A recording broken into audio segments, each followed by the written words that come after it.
Hello, good evening. So today I wasn't gonna make a video. I was lazy, and then I decided to not be a bitch and do it. So for today, I want to talk about like the power of car culture, right? And the power of actually having nice cars.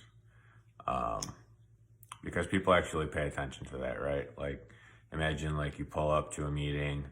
Like I met with this guy at a bank once, and he pulled up in like I don't know, 2000 Sebring convertible with the top that was ripped, and he was gonna give me financial advice. And I was like, all right, like what kind of financial advice are you gonna give me when you're rolling around in a busted ass Sebring? Right? So, right, it's kind of easy to see it that way, but I never really knew this up until like I can't say that word. I never really knew this until I actually got the vet, right? I always just really liked cars, but I actually saw the power of having like nice cars like the Corvette, right? I was like 22, 23, and that came with a whole bunch of other things like, oh, daddy's car and like all that other stuff, right? But for the most part, you get successful people that have expensive cars, right? And it's kind of a like icebreaker kind of, right? Because you like cars, you talk about cars, bullshit, and then one thing leads to another.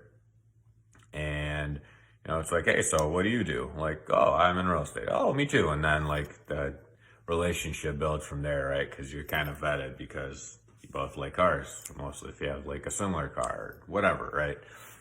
So because of my vet, I've met some awesome people, right?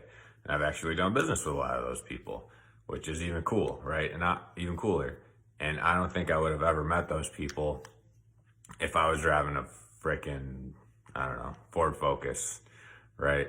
Just because we'd never have that like bond relationship, right? So I think that's really cool.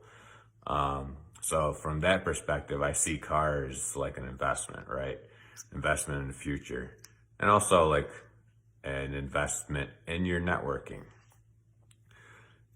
which is probably a lot. It's kind of like one of those weird things, but it's it's I think just a way to justify cars. But I'm curious, well, what kind of hobbies have you had where you've noticed the same sort of like effect, where not just for business, but like friendships and whatever else, where, having this hobby kind of led to you meeting some really cool people or networking or maybe a business endeavor or something like that. Let me know. I'm curious.